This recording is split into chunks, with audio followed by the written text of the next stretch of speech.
I've been consulting with a family in regards to their mother's early Alzheimer's. Just to give you a little history, she's in her 80s. She is independent. She lives on her own, and occasionally still drives when in areas that she's familiar with, and when the traffic's not too bad. But the things are slipping. You know, they can tell things are slipping, and they have used some of the assessments that I recommend, which I will leave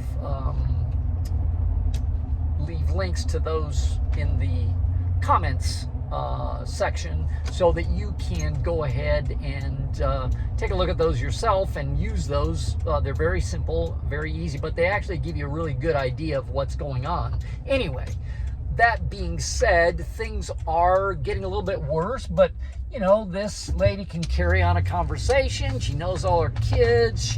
She runs a lot on autopilot, as all people do in this stage of dementia.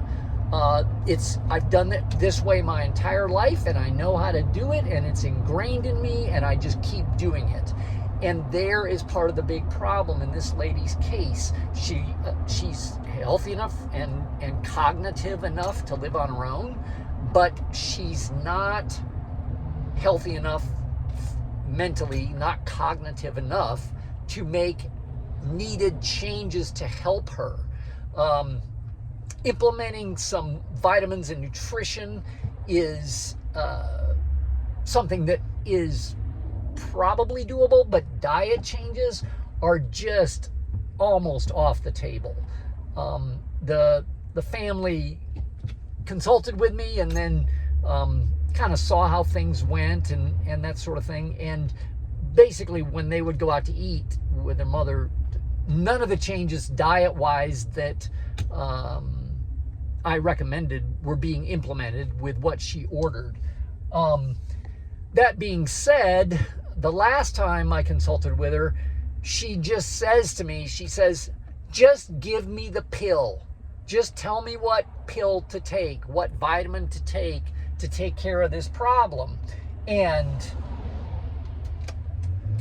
she didn't comprehend that it wasn't something that she needed to add to her diet. It was something she needed to subtract from her diet. That was the big issue that she was having. She needed to get rid of the carbohydrates, get rid of the sugar, which she eats a fair amount of, and get rid of the artificial sweeteners, which she's kind of pre-diabetic, which goes right along with having Alzheimer's. So, instead of sugar, I'll have artificial sweeteners, which will fry your brain faster than sugar even. So anyway, I use this as a warning. If you're a son or a daughter of someone who's in a situation where, maybe they're starting to have some problems, don't wait. Get after it right away. Implement these changes as soon as possible, because it's not easy to change habits. People can be in a situation where they live on their own because they're half living on autopilot, like I say.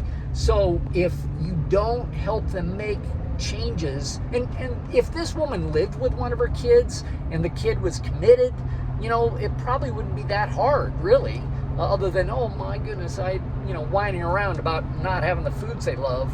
But if they're on their own, she's past the point where she can get help without it actually almost being, quote, spoon-fed to her. So anyway, use this as a warning. Don't wait. Implement changes sooner than you think are necessary. Do them as quickly as you can, and don't wait, because you do not want to be in a situation where you're having to pay for or give up your job so that you can care for this person 24/7, because they can no longer live on their own. And I fear that this lady is headed down that path, definitely.